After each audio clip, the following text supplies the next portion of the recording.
Okay, let's unpack this. We all know that feeling, right? Right.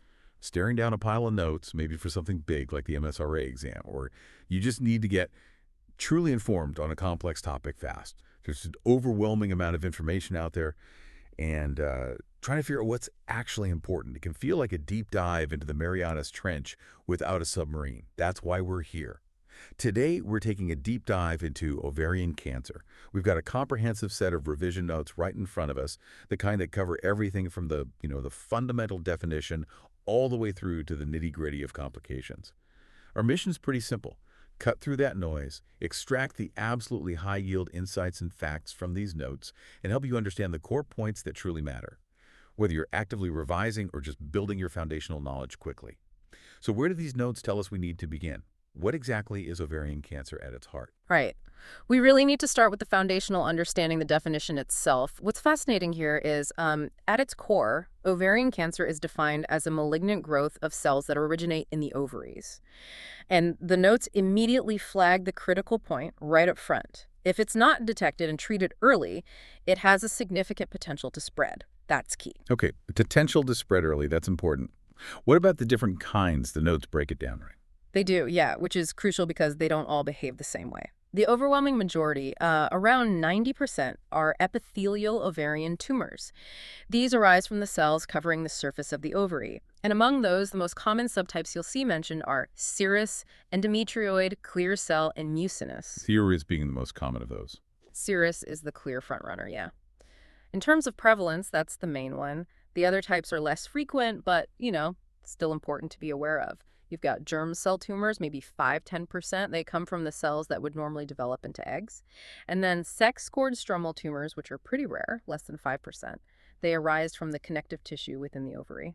And finally, the notes mention metastatic tumors. So cancer that started somewhere else in the body and has spread to the ovaries. That's a really critical differential to keep in mind. Right, so differentiating between primary ovarian and Mets is huge. But okay, mostly we're dealing with those epithelial types, mainly serous. Got it. Now, knowing what it is and what types exist brings us to the next big question the notes tackle. Why does it happen? What's the etiology according to the source material? And this is where the notes state something quite challenging. The exact cause of ovarian cancer, well, it's still largely unknown. Unknown. Wow. That's tough, isn't it? Especially when you think about prevention strategies. Yep. But okay, while the exact cause is elusive, we definitely know factors that increase someone's likelihood of developing it. The risk factors list in these notes looks pretty extensive. That seems really important for understanding who might be affected. Absolutely. And the notes provide a really comprehensive list here that's worth paying close attention to. Let's maybe highlight the key ones. Yeah, let's do that. Okay, so increasing age is a major factor. We see the highest incidence in older women, particularly those aged 75 and above. We'll probably touch on that again with the epidemiology stats. Family history is significant. Having close relatives with ovarian or breast cancer increases risk. And that links to the genes, right? BRCA. Exactly. This is strongly linked to inherited gene mutations, specifically mentioning BRCA1 and BRCA2. Those are really high-yield genetic connections to remember. Also, a personal history of certain other cancers, like breast, uterine, or colorectal cancer, that also elevates risk. Then there are reproductive factors. The notes point out things like never having been pregnant, struggling with infertility, or nulliparity, meaning never having given birth. Those are listed as risks. Okay. Also, starting menstruation very young, so early menarche, or going through menopause late menopause. Right. Things related to ovulation cycles, maybe? Potentially, yeah. And other factors mentioned include using hormone replacement therapy, having a history of endometriosis, and certain specific hereditary ovarian cancer syndromes. One helpful way to think about organizing these, maybe for recall, is grouping them like the notes suggest. Genetics, so family history, BRCA, syndromes, then reproductive history, pregnancies, periods, infertility, and personal history, other cancers, HRT, endometriosis. That grouping is a great memory aid. Genetics, reproductive, personal history. Okay, and if those are the things that increase risk, what about the flip side? The notes also list things that seem to offer some protection, don't they? Yes, they do. Good point. There are several protective factors noted here, having had a previous pregnancy is one, a history of breastfeeding. Oral contraceptive use is listed as protective. That's a significant point, often emphasized in this context. The pill, okay. And certain surgical procedures. Tubal ligation, tying the tubes, bilateral salpingo-oophorectomy, which is removing both fallopian tubes and ovaries, and hysterectomy, removing the uterus, all associated with a lower risk. And if you look at these protective factors, you can kind of see a pattern, a common theme maybe. Many of them either reduce the number of times a woman ovulates over her lifetime, or, like you said, involve the surgical removal of the organs where the cancer originates. That connection is a useful insight from the notes. That connection makes a lot of biological sense, yeah. Okay, let's dive a bit deeper into the disease process itself then. Once it starts, how does it actually develop and spread? What's the pathophysiology according to these notes? So the notes explain that it typically originates from those epithelial cells, the ones on the surface of the ovary, like we mentioned earlier. It involves complex genetic changes, basically leading to uncontrolled cell growth. It starts locally, often spreading within the pelvis. A key route of spread highlighted is seeding onto the surface lining of the abdomen, the peritoneum. That's why advanced disease often involves widespread abdominal involvement. Oh, right, that peritoneal spread. Exactly. From there, it can also spread to distant organs. And just reaffirming the earlier point, about 90% are epithelial, and most are these high-grade serous carcinomas. The notes also add an interesting nuance here. Sometimes the cancer might actually start in the fallopian tube and then spread to the ovary. That's a more recent understanding. Okay, so a local start, often surface cells or maybe fallopian tube, with that tendency for intra-abdominal spread. Got it. Yeah. Given that pattern and the fact that symptoms can be vague, if someone does come in with symptoms that could be ovarian cancer, what are all the other things it might be? The differential diagnosis list must be pretty broad. This is exactly why the differential diagnosis is so important, yeah. And the notes give us a good comprehensive list. Because the symptoms are often so nonspecific, you really have to consider a wide range of possibilities. That makes sense. First and foremost, it could be benign ovarian tumors or cysts. So growths that aren't cancerous but can cause similar pain or swelling, crucial to rule out. Fibroids, those benign growths in the uterus, they can also cause pelvic pressure or pain. A critical differential mentioned is primary peritoneal carcinoma. This is cancer arising from the lining of the abdomen itself, and it can look and behave almost identically to advanced ovarian cancer. Tricky one. Very similar presentation then. Very similar. You also need to consider other cancers within the pelvis, those of the uterus, cervix, bladder, or rectum. And then there's the possibility of secondary cancers, cancer that started elsewhere and spread to the ovaries or pelvis, like from the breast, GI tract, maybe lymphomas. Right, metastases to the pelvis. Exactly. And conditions causing similar symptoms, like endometriosis, where tissue similar to the uterine lining grows outside the uterus, that can cause severe pain and masses. Other causes of ascites, that fluid buildup in the abdomen, things like liver cirrhosis, need to be considered. And even common conditions affecting the abdomen or bowel can mimic symptoms. IBS, irritable bowel syndrome, or just simple constipation. And finally, pelvic inflammatory disease and infection can present with pain. Okay, that's a lot to think about. It is. When you look at this list, a helpful way to think about it, like these notes encourage, is to group them. Is it benign or malignant? Is it related to the female reproductive organs or something else entirely? Is it a new primary cancer or a secondary spread? That structural approach to the differentials is really useful. Okay, zooming out again to the population level. How common is this, and who does it tend to affect? Let's look at the epidemiology, particularly in the UK context, which these notes focus on. Yeah, the notes give us some really high-yield statistics here. Ovarian cancer is the 6th most common cancer in UK women. About 7,400 new cases diagnosed annually, so not the most common, but significant. A key demographic insight is that the incidence is highest in older women, particularly those aged 75 and above.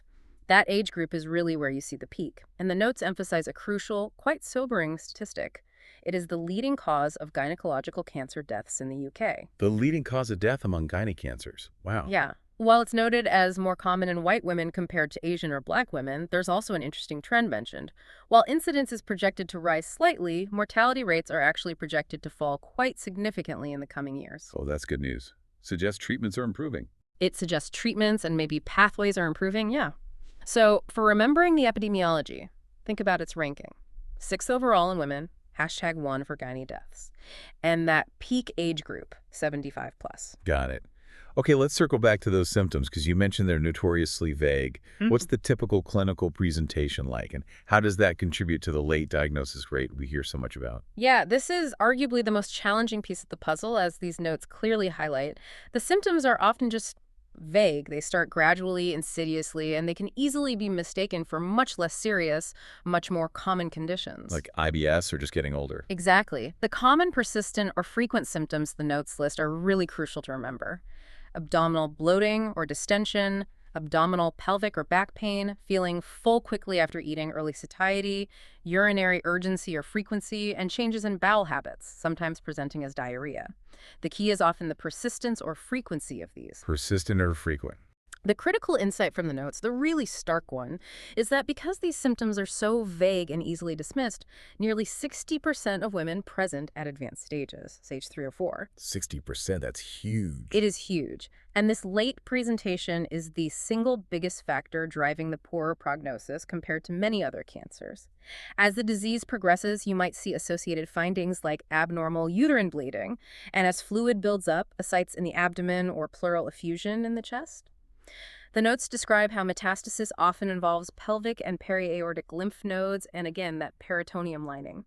They also touch on different presentation patterns, sort of subacute presentations with less severe but ongoing symptoms, pain, bloating, discharge, weight loss, maybe menstrual changes, and then acute presentations in advanced disease, things like an acute abdomen from a tumor rupture, sudden shortness of breath due to a pleural effusion, or a bowel obstruction, which is a really significant complication of advanced disease. Bowel obstruction sounds serious. Very serious. The notes briefly outline the staging. 5-1M. Stage 1 is limited to the ovary, Stage 2 extends into the pelvis, Stage 3 involves local metastases like the peritoneum or nodes, and Stage 4 is distant metastases. Understanding this staging is key, as the stage at diagnosis is the strongest predictor of outcome. And finally, the notes mention that high-grade serous carcinoma, the most common type, is unfortunately associated with a poorer prognosis, which ties back to that late diagnosis reality for so many cases. Right. So the key takeaway here is really vague symptoms lead to late diagnosis. You need to recognize that core set of symptoms, bloating, pain, satiety, urinary owl changes, and internalize that presenting late, stage 3 or 4 for 60% is sadly the norm. That's the big clinical challenge. So given that frustratingly vague presentation, how do doctors navigate this? What are the crucial investigations needed to figure out if it's ovarian cancer or one of those many differentials? Okay, the notes lay out a pretty clear pathway, starting in primary care. In primary care, the most important action is often urgent referral to a specialist gynecological cancer service. This is indicated if a doctor finds ascites that fluid or a definite pelvic or abdominal mass on examination, unless they're certain it's just benign uterine fibroids. So physical exam findings are key triggers. Definitely. And for women, especially those over 50 who report those persistent or frequent symptoms we just discussed, the bloating, early satiety, pain, urinary changes, investigation should be considered. The notes also add unexplained weight loss, fatigue, or bowel changes to this list for consideration. The key initial test in primary care is a serum CA-125. It's a blood test measuring a protein, but it's really important to remember it's not specific to ovarian cancer. It can be elevated in lots of other conditions too. Not specific. Okay, so what do you do with the result? Right. The action based on that CA-125 result is a really high yield point for revision. If the CA-125 level is 35 IML or higher, an urgent abdominal and pelvic ultrasound must be arranged. If the CA-125 is less than 35, or if it's 35 or higher but the ultrasound comes back normal, the notes say you should look for other causes, but also crucially advise the woman to come back if symptoms persist or worsen. Don't just dismiss it. That follow-up is important. And that threshold, 35 IML, that's key in primary care. Exactly. Then moving into secondary care, the investigations usually begin with repeating the CA-125 in ultrasound if they haven't been done already. Imaging becomes vital. A CT scan of the abdomen and pelvis is the standard procedure in the UK context mentioned, often including a thoracic CT as well. MRI scans might be used in specific situations or maybe for detailed preoperative staging. CT is the workhorse then. Pretty much. A crucial tool mentioned for assessing the risk of malignancy based on all these findings is the Risk of Malignancy Index, RMI. This combines the CA-125 level, the ultrasound findings, and the patient's menopausal status into a single score. It gives a better sense of risk than CA-125 alone. RMI score. Okay, is there a key number there? Yes, there is. The critical threshold here is an RMI score greater than 250, according to NICE guidelines, or greater than 200, using session-in guidance. If the score is above that threshold, it mandates an urgent referral to a specialized multidisciplinary team, the MDT. Ah, the MDT referral trigger, RMI 250 or 200. Got it. That's where the experts review the case together. The RMI threshold for MDT referral is definitely a key number to remember. Oh, and for women under 40, other tumor types are more likely, so the notes highlight specific tests to check for germ cell tumors, AFP, alpha-fetoprotein, and beta-HCG, beta-human chorionic gonadotropin. Different markers for younger women. Yeah. The notes also clarify that tissue confirmation, a biopsy, is usually needed for a definitive diagnosis, although sometimes, in specific circumstances, chemo might be started without it. They also emphasize considering associated familial syndromes and recommending genetic screening and counseling for individuals identified as high risk. And what about general screening? Yes. A crucial public health takeaway reinforced by the notes. There is no effective population-wide screening method mentioned for average-risk women. Testing CA-125 in women without symptoms just isn't recommended because it lacks specificity, leads to too many false positives. The final diagnosis often relies on a diagnostic laparotomy, which allows direct visualization and biopsy. Right, so that really underscores the challenge. No effective screening tool, vague symptoms, explains a lot about that late diagnosis rate. Okay, once a diagnosis is made, what's the standard approach to management as described in these notes? The management is typically a combined approach involving surgery, chemotherapy, and newer targeted therapies, and it's all coordinated by that multidisciplinary team, the MDT. Surgery plays multiple roles. It's used for histological confirmation, getting that tissue diagnosis, for staging the disease precisely, and perhaps most importantly, for tumor debulking. Debulking, meaning removing as much cancer as possible. Exactly. Surgically removing as much visible tumor as possible. The aim is optimal debulking. Standard surgical staging often involves removing the uterus, hysterectomy, both fallopian tubes and ovaries, bilateral salpingo-oophorectomy, taking biopsies of lymph nodes, and removing the omentum, which is a fatty apron in the abdomen where cancer often spreads. The notes also mention conservative surgery for less aggressive borderline tumors and something called interval debulking. That's surgery done after a patient has had some chemotherapy and the tumor has shrunk, making surgery potentially more effective. Chemo first, then surgery. Okay. Chemotherapy is usually given after surgery, though, as the main treatment. The standard regimen highlighted in the notes is paclitaxel and carboplatin, often shortened clinically to carbotaxel. Those are key drug names. Intraperitoneal chemo, where the drugs go directly into the abdominal cavity, is mentioned as an alternative sometimes. Targeted therapies are increasingly part of the picture now, too. The notes give examples like bevacizumab, which is an anti-VEGF therapy. It stops blood vessel growth to the tumor. And PRP inhibitors like olaprepim. These are particularly effective in patients with those BRCA gene mutations we talked about. So therapy is tailored to the specific cancer biology. Exactly. Now, here's a difficult reality the notes confront. While there's often a good initial response to chemotherapy, relapse is very common, occurring in around 75% of cases. 75% relapse, that's incredibly high. It is, and because of the late diagnosis and that high relapse rate, palliative care is highlighted as an essential component of management, often starting relatively early on. It's about symptom control and quality of life. Monitoring how well treatment is working and looking for recurrence is primarily done by tracking CA-125 levels, watching those numbers go up or down. So CA-125 is used for monitoring, not screening. Precisely. And an important recommendation from the notes is that genetic counseling is recommended for all patients diagnosed with ovarian, fallopian tube, or primary peritoneal cancer, regardless of family history. For everyone diagnosed, why? Because inherited mutations like BRCA can be present even without a strong known family history. And it has implications for treatment choices, like PRP inhibitors, and for family members' risk. Again, the notes reiterate the point about no recommended screening for average risk. They also clarify that surgical management depends on the stage, the specific type of cancer, histology, and the patient's own wishes, especially regarding future childbearing if relevant. And neoadjuvant chemotherapy, chemo before surgery, is an option if it's thought optimal debulking isn't possible initially, or maybe if the patient isn't fit for immediate major surgery. Okay, so the key pillars: surgery, debulking, chemo, carbotaxol, targeted therapies. Remembering that tough 75% relapse rate, CA-125 for monitoring, and genetic counseling for all diagnosed patients. That high relapse rate and the late diagnosis, it makes the overall outlook sound quite challenging. What do the notes say about the prognosis? Yeah, prognosis, as the notes describe, depends heavily on several factors, but the single biggest factor is the stage of cancer diagnosis. Detecting and treating at early, stage 1, makes a huge difference to the outcome. Early stage, better outcome. Makes sense. Definitely.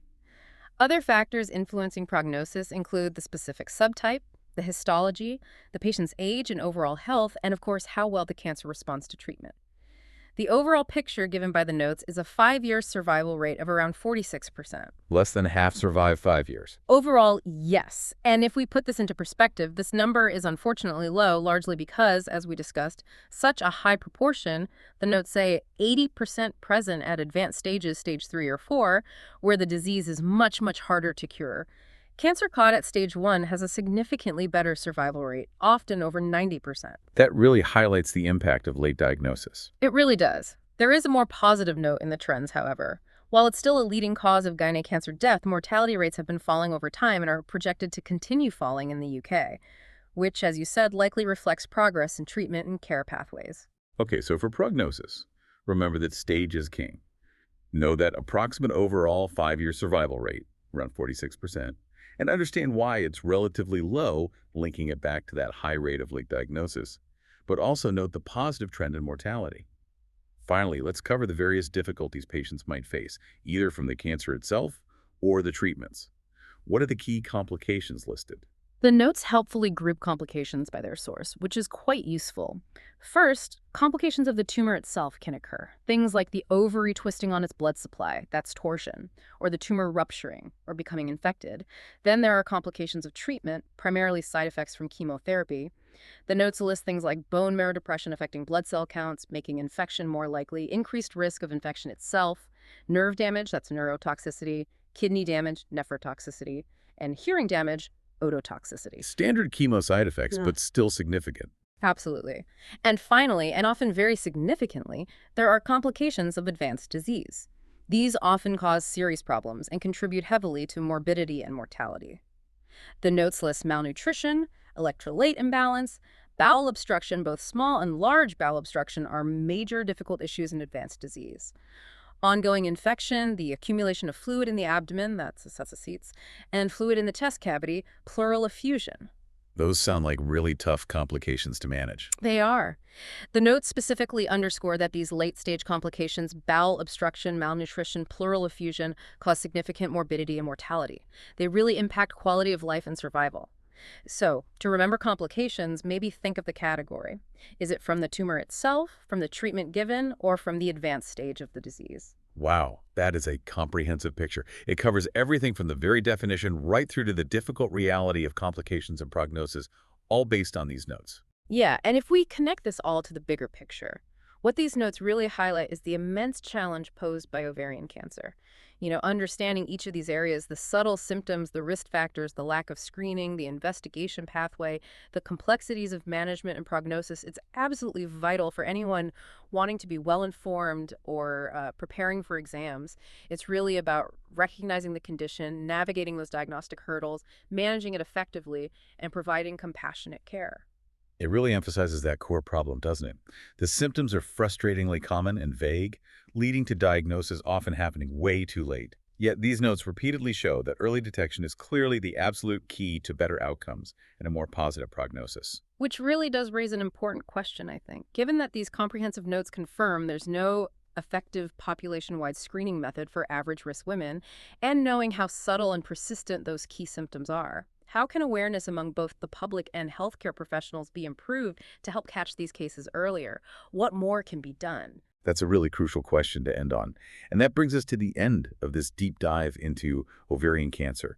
We truly hope this structured walkthrough, pulling out the key insights and focusing on the high-yield points from these revision notes, has been helpful for your study, or simply for enhancing your understanding. For those of you who are specifically in revision mode, perhaps preparing for something like the MSRA exam, going through detailed high-yield notes like these in a focused way is genuinely invaluable.